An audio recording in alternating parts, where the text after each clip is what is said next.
Apparemment, ça marche. Vous me confirmez au fond que ça marche? Bon, bonjour à tous. C'est un grand jour pour l'Institut d'optique, sûrement. Pour HEC aussi, on veut le croire et on va nous le confirmer. C'est un grand jour parce que d'abord pour l'établissement que j'ai le plaisir de diriger depuis 6 ans, mais surtout pour les élèves qui sont actuellement dans l'établissement et les futurs élèves, et je crois aussi pour les anciens qui apprécient cette initiative. C'est une initiative qui peut paraître peu originale compte tenu du nombre de doubles diplômes que HEC signe avec un certain nombre d'écoles, mais elle l'est, vous le verrez dans les exposés qui vous seront faits tout à l'heure, elle est très originale puisque au-delà d'une convention de double diplôme, d'abord pour le prix d'une convention, vous en aurez 2, mais ça c'est la surprise du jour, mais au-delà de ça, c'est une vraie alliance, je crois, qui a été construite avec HEC sur ce sujet, qui est d'une alliance entre une formation au meilleur niveau sur le plan management business qui est HEC et une formation au meilleur niveau sur le plan scientifique qui est Supoptique. Ça vous apparaît peut-être comme quelque chose de naturel aujourd'hui que de marier la science, technologie et management et business, mais pour ceux qui sont un peu plus anciens, il y en a quelques-uns ici qui vont vous parler sur ces sujets-là, ce n'était pas une alliance évidente il y a une dizaine ou une vingtaine d'années, peut-être même il y a 4 ou 5 ans. C'est-à-dire c'était presque une mésalliance pour certains que de marier des gens qui s'intéressent à faire de développement économique et du management de ce développement économique à ceux qui sont en charge de faire progresser la connaissance, le front de la connaissance et faire progresser la technologie qui en résulte. Donc c'est pour moi un jour assez unique. Il est aussi d'autant plus unique que c'est fait avec des personnes, je crois, qui s'apprécient.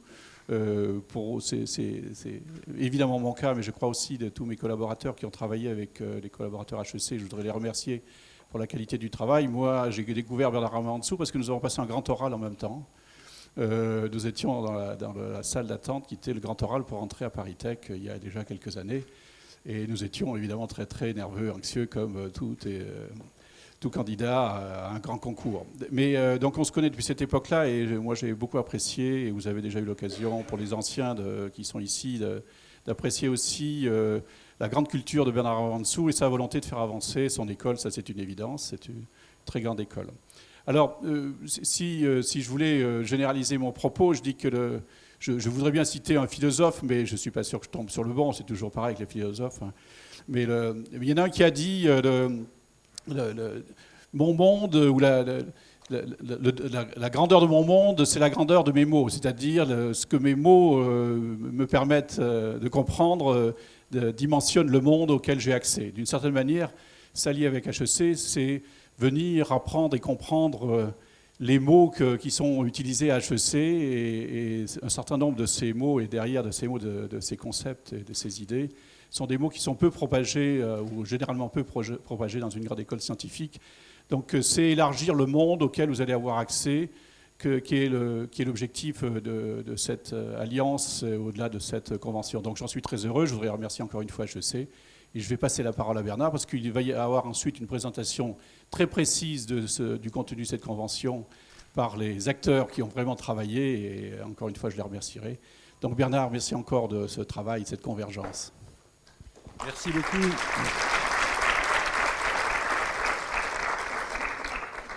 Merci beaucoup Jean-Louis. Merci aux uns et aux autres d'être là ce matin.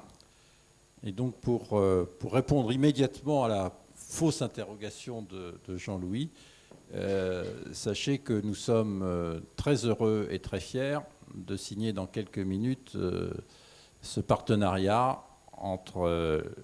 alors je ne sais jamais, moi je suis d'une vieille génération, je dis encore Supoptique, alors je reprends l'Institut d'Optique Graduate School et HEC. Excusez-moi, mais on n'échappe pas à son passé. Alors on est très content, on est même très très fiers. Alors déjà symboliquement, et c'est une façon de présenter en avant-première la nature de ce partenariat. Je vais vous présenter mes collaborateurs et vous verrez qu'ils ne sont pas là par hasard. Alors un petit peu dans j'allais dire dans le désordre, pas tout à fait. Donc j'ai Bernard Garrett. Alors Bernard Garrett, il a une double caractéristique, non, une triple caractéristique. La première, c'est lui qui le rappelle chaque fois qu'il se présente. Il s'appelle Bernard, comme moi. Et donc il explique que c'est comme ça qu'il a été choisi pour être le directeur du MBA. Et ça, c'est un point important parce que vous verrez que dans ce partenariat, il y a un partenariat avec notre programme Grande École et il y a un partenariat avec le MBA. Je laisse à Bernard le soin de vous montrer en quoi ça va être très original. Et comme Bernard est professeur de stratégie, c'est vraiment ce partenariat est vraiment stratégique pour nous. C'est un point important. Et si je rentre encore plus dans la carrière de Bernard, c'est un spécialiste des alliances stratégiques. Donc, vous voyez qu'on ne fait pas les choses tout à fait au hasard. Donc, voilà les... Alors, je continue. Je vais faire ça dans l'ordre. Donc, Michel Safar, je vais y associer l'autre professeur affilié qui est M. Iselin. Donc, tous les deux. Et tous les deux travaillent sur des sujets, et vous allez comprendre la nature du partenariat, ils travaillent sur notamment la dimension entrepreneuriale dans nos différents programmes. Ils ont un lourd passé sur justement l'entrepreneuriat, et je pense que le fait qu'ils soient là est un beau symbole de ce que doit être le partenariat entre nos deux institutions. C'est-à-dire aider à faire en sorte qu'il y ait plus d'entrepreneurs et qu'il y ait quelque chose en particulier. C'est une façon de montrer aussi notre appartenance à l'IDEX du plateau de Saclay. Alors je fais un saut, je ne respecte pas. J'ai une autre collègue, le professeur Siem Jouini. Alors Siem Jouini, c'est une des profs d'HEC, spécialiste des problématiques d'innovation. Alors, tu faisais de la philosophie. Nous, on essaie de ne pas faire de sémantique sur l'articulation entre innovation et entrepreneuriat. Et donc, on se réconcilie une fois qu'on a fait des grands débats sémantiques pour dire que c'est deux sujets qui sont fortement connectés. Siem est titulaire notamment de la chaire innovation Orange, et comme on trouvait qu'elle travaillait assez peu, on lui a rajouté la charge de la direction scientifique de la chaire Safran. Donc vous voyez qu'en plus, elle a déjà cette appétence pour tout ce qui est hautement technologique.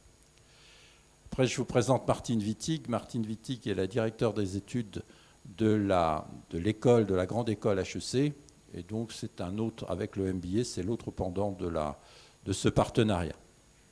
Et puis à HEC, on nous reproche quelquefois, mais nous assumons parfaitement, il n'y a pas de beau projet qui ne soit pas bien communiqué. Et donc j'ai le plaisir de vous présenter Stéphanie Laurette, qui est Miss Relations Presse à HEC, et c'est quelque chose d'important. Voilà, donc à travers la présentation des équipes d'HEC, c'est une façon pour moi de vous dire que ce partenariat est un partenariat hyper important pour nous, parce que justement, une de nos sources de différenciation, c'est l'entrepreneuriat et l'innovation. C'est une façon de se distinguer dans la concurrence mondiale des business schools, et on a d'énormes atouts. Et on a d'autant plus d'énormes atouts qu'on est capable de travailler avec une institution comme la vôtre. Donc Jean-Louis, dans ses nombreuses qualités, il est modeste. Et en particulier, c'est une des grandes capacités, une des grandes caractéristiques de l'image de votre institution, c'est cette dimension création d'entreprise, très haute formation technique, très haute formation scientifique, très haute formation technologique, mais qui débouche sur de la création d'entreprises, de l'entrepreneuriat. Et de même, on aura l'occasion d'en reparler quand on regarde la nature des thèses que vous développez, outre le fait que beaucoup d'étudiants de votre institution se lancent dans des thèses. Quand on regarde la nature de ces thèses, c'est aussi des thèses très intéressantes, puisque c'est des thèses qui débouchent très souvent sur des grands projets technologiques et industriels. Et donc voilà les raisons pour lesquelles on est très content et très fier d'avoir ce partenariat. Et puis enfin, je vais essayer en quelques secondes de faire rougir Jean-Louis. En effet, on s'est rencontrés il y a quelques années quand on était candidat à Paris Tech. Et assez vite, moi j'ai ressenti, et je pense que c'est réciproque, une grande complicité. Une grande complicité sur différents niveaux. Jean-Louis est un grand chercheur, un très très grand scientifique qu'on ne peut qu'envier. Et pour nous, HEC, c'est très bien de montrer urbi et orbi notre respect et notre appétence pour tout ce qui est hautement scientifique. Et donc Jean-Louis symbolise cela très bien. Et en plus, comme les très grands scientifiques, c'est quelqu'un, je le disais déjà, qui est très, très modeste, mais cette modestie de l'intelligence, c'est-à-dire qu'il ne se prend pas au sérieux, qui prend toujours suffisamment de recul par rapport à la situation et par rapport à ce qui se passe. Et donc c'est un vrai plaisir de travailler avec toi. Et je pense que c'est très symbolique de montrer ça aussi, cette alliance. Et c'est quelque chose de très très fort. Donc encore une fois, un grand merci d'être tous là ce matin. En fait, on a fait jusque-là le plus simple. Ça va se compliquer un peu parce qu'on va rentrer dans les détails. Mais tout ça, c'est de la rigolade par rapport à ce qu'on fera dans les années à venir. Et je pense qu'on sera en particulier un des noyaux, si ce n'est le noyau sur le plateau de Saclay, de tout ce qui est rapprochement entre science, technologie, innovation et entrepreneuriat. Merci beaucoup aux uns et aux autres.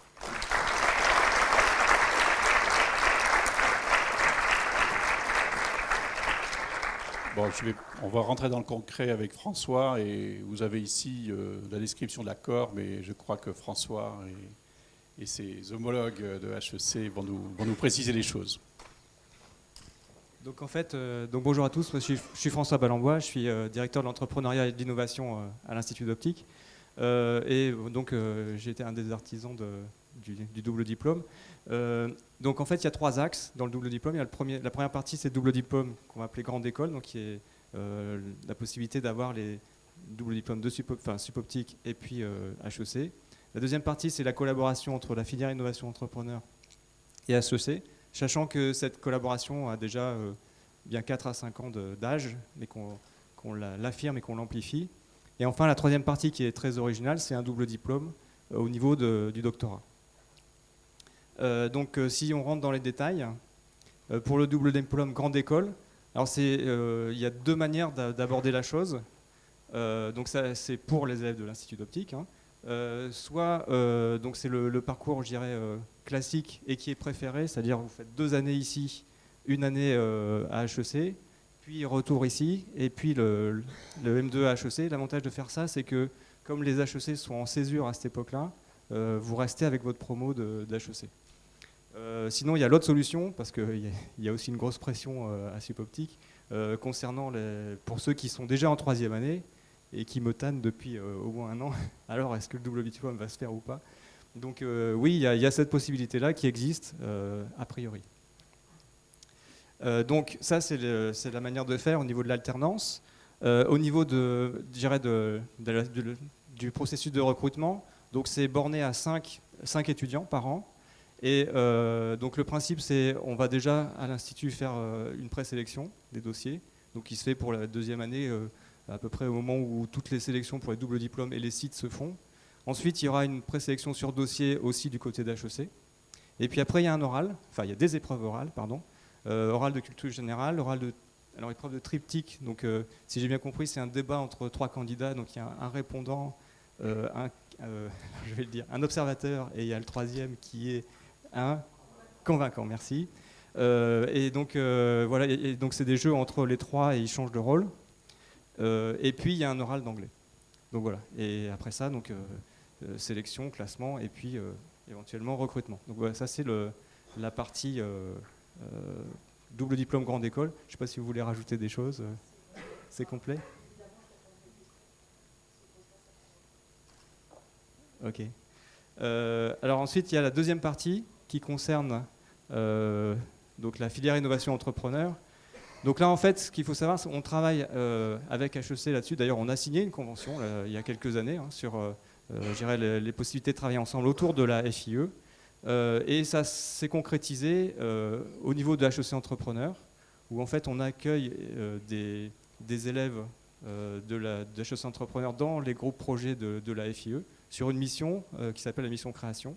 Donc ça, on réaffirme ce point-là qui est important. Et on va aussi plus loin, on a commencé déjà depuis 1 an, où on a proposé à HEC un séminaire d'opportunités entrepreneuriales au niveau techno. Et donc on a monté 2 jours de formation avec HEC Entrepreneur à ce niveau-là. On démarre cette année, même un petit peu en avance en fait, sur le programme prévu, sous la pression du MBA. On démarre aussi la possibilité pour les élèves du MBA de rejoindre des groupes FIE. Et donc ça, on pense qu'il y a un énorme potentiel à faire ça. Donc ça, c'est, je dirais, l'aspect accueil d'étudiants HEC chez nous. Et puis, il y a l'aspect MBA maintenant, connexion, opportunité pour les étudiants, pour les diplômés de Supoptic qui ont fait la FIE, de pouvoir rejoindre le MBA d'HEC avec des conditions un peu exceptionnelles. L'idée, c'est que, compte tenu de ce qu'on fait ici en termes de qualité au niveau de l'entrepreneuriat, donc il y a une reconnaissance de ce qu'on fait, et donc ça valide la moitié du MBA. Donc en gros, le MBA, il y a un parcours, je dirais, tronc commun, et puis qui fait une moitié.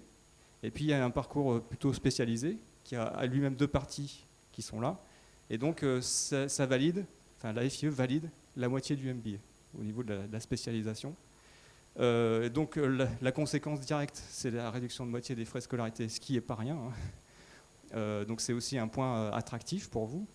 Et puis là, par contre, c'est les conditions standards d'admission pour le MBA, c'est-à-dire qu'il faut au moins 3 ans d'expérience professionnelle, et puis il faut passer à la fois une épreuve écrite et puis des entretiens. Et Bernard Garrett précisera ça peut-être tout à l'heure. Donc voilà, ça c'est pour les FIE, donc je dirais un petit peu un tapis rouge hein, pour rentrer au MBA. Le dernier point qui est le point le plus original, alors ça c'est quelque chose qu'on a monté ensemble en fait en discutant, je dirais en 1 mois, je dirais ça a phosphoré, je dirais l'étincelle a pris entre nous deux, hein, c'est parti comme ça. Et j'ai beaucoup aimé l'esprit d'ouverture et l'esprit constructif et la possibilité d'aller très vite vers la réalisation de Bernard Garrett qui nous a vraiment aidé à construire ça.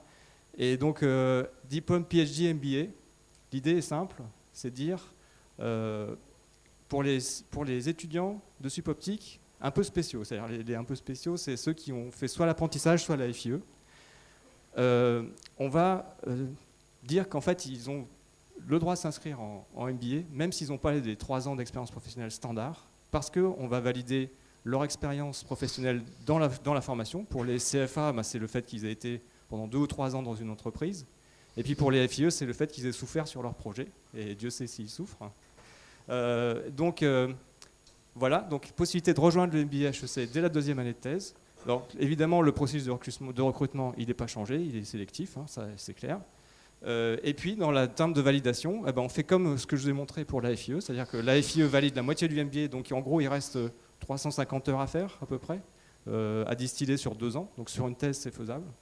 Et puis sur le CFA c'est un peu moins, donc il y a un quart du MBA qui est validé, c'est la partie électif, donc il reste la partie spécialisation à faire. Et donc du coup ça permet de réduire un petit peu le volume horaire et de faire ça et de pouvoir coupler les 2 cursus à peu près correctement pour sortir avec un double diplôme PhD MBA, ce qui est l'alliance des 2 meilleurs diplômes au niveau international. Et donc ça permet en fait de faire certainement des mélanges assez détonnants de gens qui ont une autorité scientifique et qui vont être capables de développer des activités. Et au niveau de la photonique, on en a vraiment besoin aujourd'hui. Et puis évidemment, les frais de scolarité vont avec. Donc voilà, en gros, la technique, je dirais, de tout l'accord. Vous savez qu'il y a beaucoup de choses à dire. Et certainement, donc, Bernard Garrett peut compléter au niveau du MBA.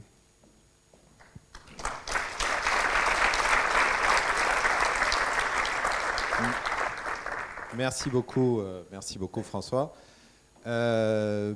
Effectivement, si vous rejoignez le MBA d'HEC, c'est, je crois, entrer dans un nouveau monde.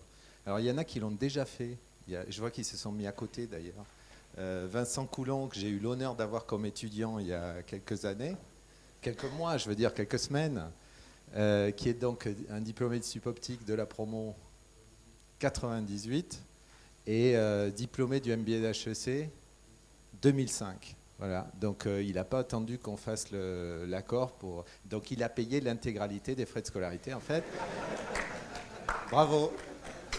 Et c'est ce que nous appelons un membre donateur du MBA. Et puis, ils se sont mis à côté, d'ailleurs, bien sûr, Antoine Spinelli. Donc, Antoine Spinelli, diplômé de suboptique en 2005. Donc, il a pris le relais dès que Vincent a fini le MBA. Lui, il a fini suboptique. Et donc, vous allez entrer au MBA en janvier, c'est-à-dire dans un mois et demi. Donc, je lui ai déjà donné un conseil, c'est de dormir beaucoup pendant tout le mois de décembre, parce qu'à partir de janvier, son emploi du temps va sérieusement s'intensifier, surtout qu'en plus, vous faites le MBA d'une façon un peu particulière.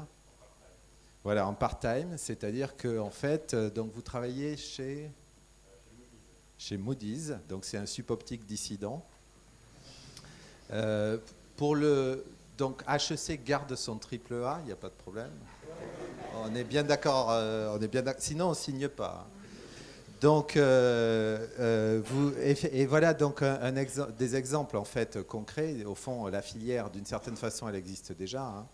On construit sur ce qui existe parce qu'il y a un MBA par définition, c'est une formation en business qui s'ajoute à un premier diplôme qu'on a avant. Il y a à peu près un tiers de nos promos qui sont composés d'ingénieurs. Nous avons 85% d'étudiants étrangers. Et chez nous, la chose la plus importante, c'est la transformation. C'est-à-dire que le MBA, c'est un moment de la vie d'un jeune à haut potentiel où il va se transformer considérablement. En venant s'immerger à HEC dans un milieu international où il y a un certain nombre de découvertes à faire.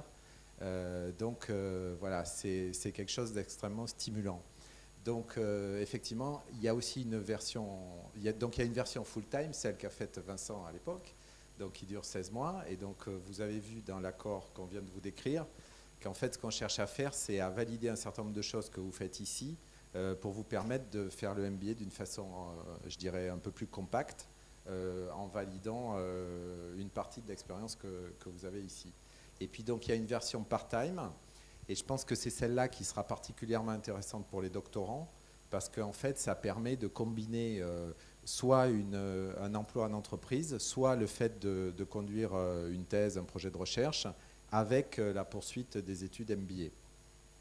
Voilà, donc pour nous, c'est effectivement un accord important. On sait que ça va marcher, parce qu'on a déjà des gens qui l'ont fait tout seuls, sans même qu'on ait eu besoin de signer cette convention. Et l'idée, c'est effectivement de faciliter cet accès. Alors, comme le disait François, l'aspect doctorat nous intéresse tout particulièrement parce que ça, c'est innovant. C'est-à-dire le fait d'être docteur-ingénieur en soi, je pense que c'est effectivement un plus incontestable. Le fait d'ajouter un MBA à cette formation-là, je pense qu'aussi, c'est vraiment le type de profil qui, à l'avenir, à mon avis, est voué à connaître beaucoup de succès parce que on va jusqu'à la frontière de la connaissance dans un domaine scientifique et en même temps, on acquiert des compétences qui permettent au fond de transformer ça en réalité économique. Et je suis absolument persuadé que, d'une part, en termes de potentiel de création de nouvelles activités, c'est extrêmement fort parce que je pense que pour qu'une innovation soit véritablement une innovation, c'est à peu près indispensable qu'il y ait un aspect scientifique et technique derrière. Et puis, deuxième point, parce que en termes de recrutement par des grandes entreprises, on voit bien sur le marché mondial, les profils PhD et les profils MBA sont des profils qui sont valorisés partout.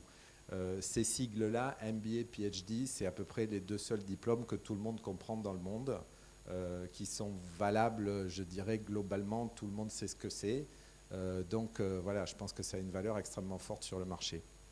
Voilà, donc bienvenue à la maison. Hein, et surtout, j'espère qu'il y aura beaucoup de candidatures pour effectuer ces parcours. Et en tout cas, du côté HEC, je pense que si vous participez à ce genre d'initiative, non seulement vous allez apprendre beaucoup de choses, mais en plus, vous allez changer d'une manière significative. Moi, je suis toujours très heureux quand les étudiants à la fin du MBA me disent, parce que bon, tout est en anglais, donc ils le disent en anglais. I am a different person. Je suis quelqu'un de différent. J'ai changé à la suite de cette expérience-là. Pour moi, c'est le plus beau compliment qu'on puisse nous faire. Voilà, donc c'était ça le message. Merci beaucoup.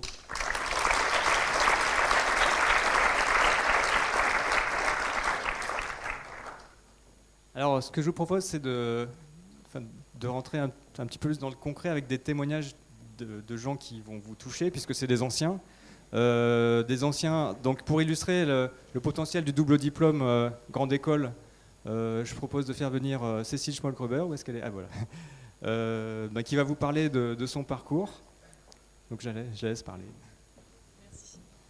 Bonjour à tous.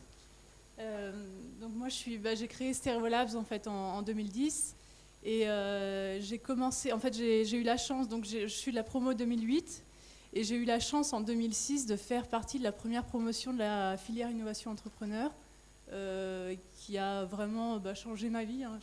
C'est des grands mots mais c'est hyper important. Donc en 2006 en fait on a commencé à travailler sur notre projet entrepreneurial. On voulait créer notre entreprise. Donc on a participé à cette filière qui nous a permis en fait de travailler sur cette idée et de la tester pour que en 2008, quand on est sorti de Suboptique, avec mon associé, on s'est dit on est sûr de ce qu'on veut faire, on veut lancer notre entreprise. Donc en 2008, on s'est retrouvé avec un projet entrepreneurial assez avancé, avec un gros potentiel, mais on s'est dit... on a eu une super formation en Suboptique, on a eu une initiation à tout ce qui était management, gestion d'entreprise, mais pour donner en fait toutes les chances de réussite à notre entreprise, on s'est dit faut qu'on fasse une grande école de commerce.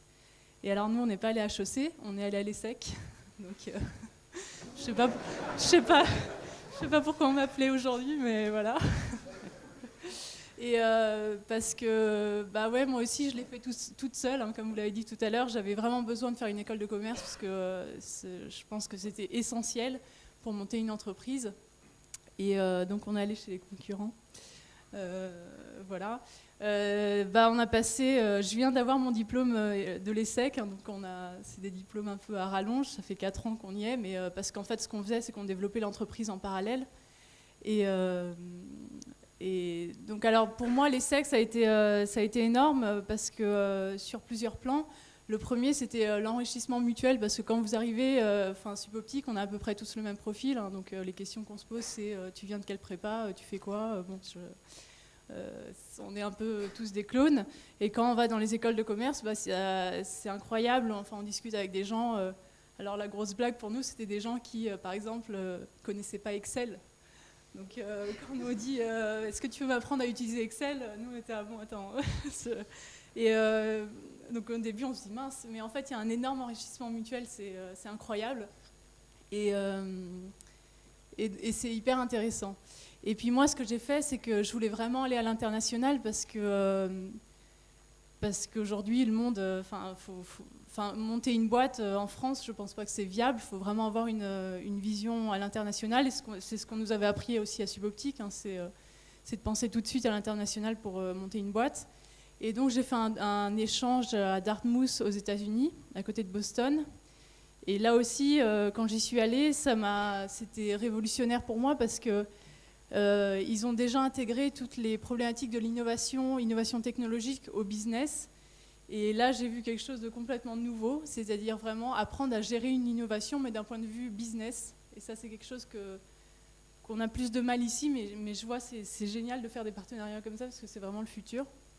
Et donc, quand je suis revenue à Paris, on a continué la boîte, etc. Aujourd'hui, alors nous, ce qu'on fait, hein, pour vous dire ce qu'on fait, en 2 mots, alors Stereolabs, nous, ce qu'on veut faire, c'est révolutionner la production de contenu 3D relief que vous voyez au cinéma. Parce qu'aujourd'hui, quand vous allez à la FNAC ou chez Darty, il y a plein de téléviseurs 3D, mais il y a très peu de contenu. Il y a très peu de contenu parce que c'est très cher à produire, c'est difficile à produire. Et donc, au sein de Stereolabs, ce qu'on a fait, c'est des solutions qui simplifient les tournages en 3D et réduisent les coûts de plus de 60%. Aujourd'hui, on travaille énormément à l'international. On a 80% du chiffre d'affaires à l'international. La grande nouvelle cet été, c'est que James Cameron a pris nos outils pour travailler sur le prochain Avatar. Donc ça, c'est quand même des choses fortes. On travaille en Chine avec CCTV. Et on a reçu quand même 12 prix récompensant l'innovation qu'on a développée. On a reçu le prix de meilleur entrepreneur de l'année 2012 par Nicolas Sarkozy. Bon, moi personnellement, je suis nominée Femme en Or cette année par Orange. Donc c'est...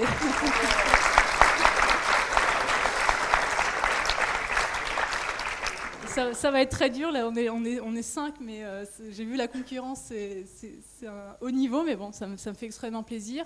La semaine dernière, on a reçu 3 prix de l'innovation de l'international remis par la Chambre de commerce de Paris, la Chambre de commerce d'Evry et le prix Jacques Cresson, je vois qu'il y a les conseillers du commerce extérieur là. Voilà, donc on avance, hein, mais ça on n'aurait pas pu le faire premièrement sans la filière innovation entrepreneur, hein, faut vraiment l'avouer. Et puis aussi pour nous d'avoir eu cette formation commerciale derrière, c'est essentiel aujourd'hui pour monter une entreprise et qu'elle soit successful, hein, j'ai envie de dire, à l'international. Voilà, donc bravo, parce que moi je l'ai fait toute seule parce que c'était pas en place, mais j'aurais sauté dessus si c'était là quand j'étais élève encore. Merci beaucoup.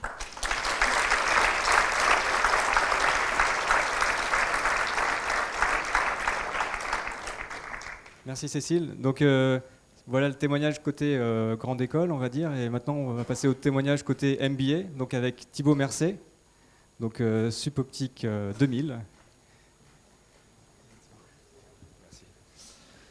Merci François. Donc je suis désolé, je crois qu'ils ont invité que des dissidents ce soir, ce matin, pardon, puisque j'ai... Veuillez m'excuser, je dors peu en ce moment, c'est lié à ma start-up, donc le matin, le soir, ça se mélange très très facilement. Donc voilà, je me présente, je m'appelle Thibaut Mercé, je suis le président cofondateur de PrestoDiag. Donc PrestoDiag, en fait, c'est ma 3e start-up. Donc j'ai le MBA de la London Business School, j'ai choisi de faire un MBA à l'étranger. Mais c'était un choix de partir à l'étranger en fait. J'avais considéré très fortement HEC et il se trouve que voilà comme disait tout à l'heure Cécile, le monde est ailleurs. C'est le fait de dormir peu, excusez-moi.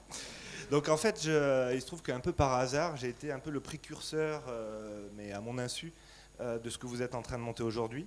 Puisqu'il se trouve que ma première start-up, donc Génoptique, sa première start-up que j'ai cofondée, a bénéficié de ce que vous êtes en train de mettre en place aujourd'hui, puisque un MBA d'HEC, ISA, est venu accompagner Philippe Guédon, qui était thésard à l'Institut d'Optique, et moi-même, pour écrire notre business plan et nous aider à créer la société et lever des fonds.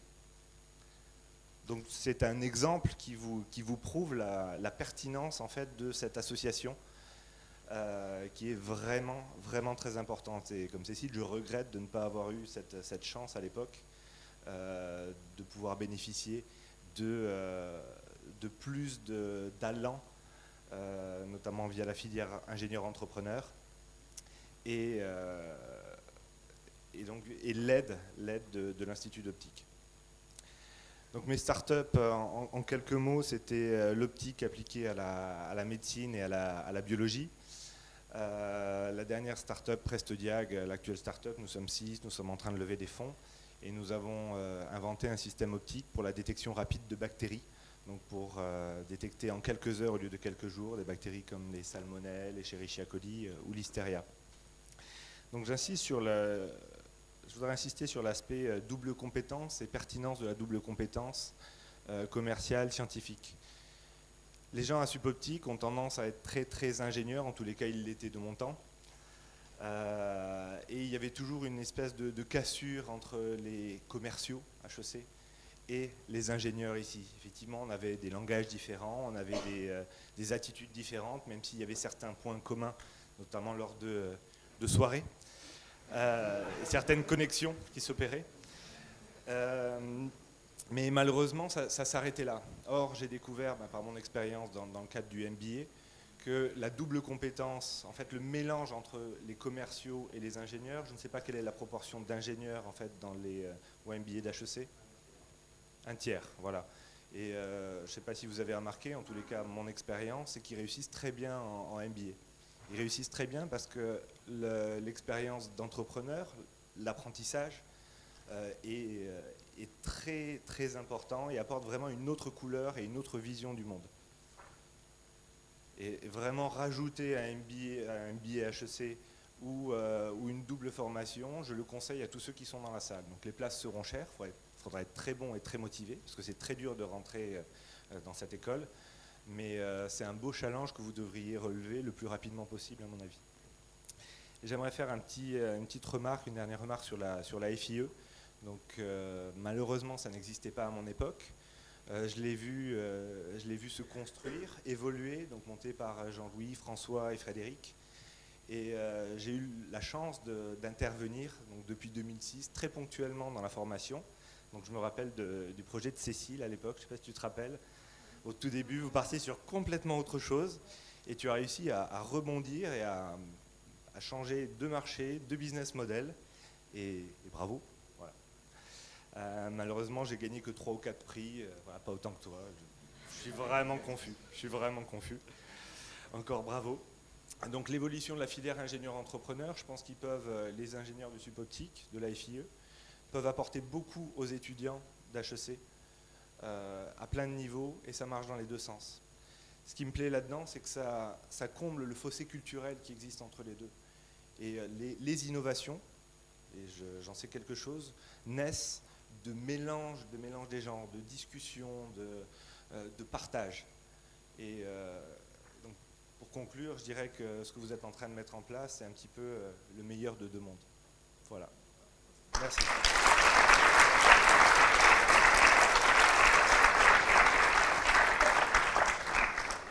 Merci. Donc maintenant, on va passer à la réalité de la signature, en fait. C'est la...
Voilà, pour fêter cet accord historique, on va dire, hein, on a un pot à la cafétéria, donc on vous y attend tous. Merci à tous.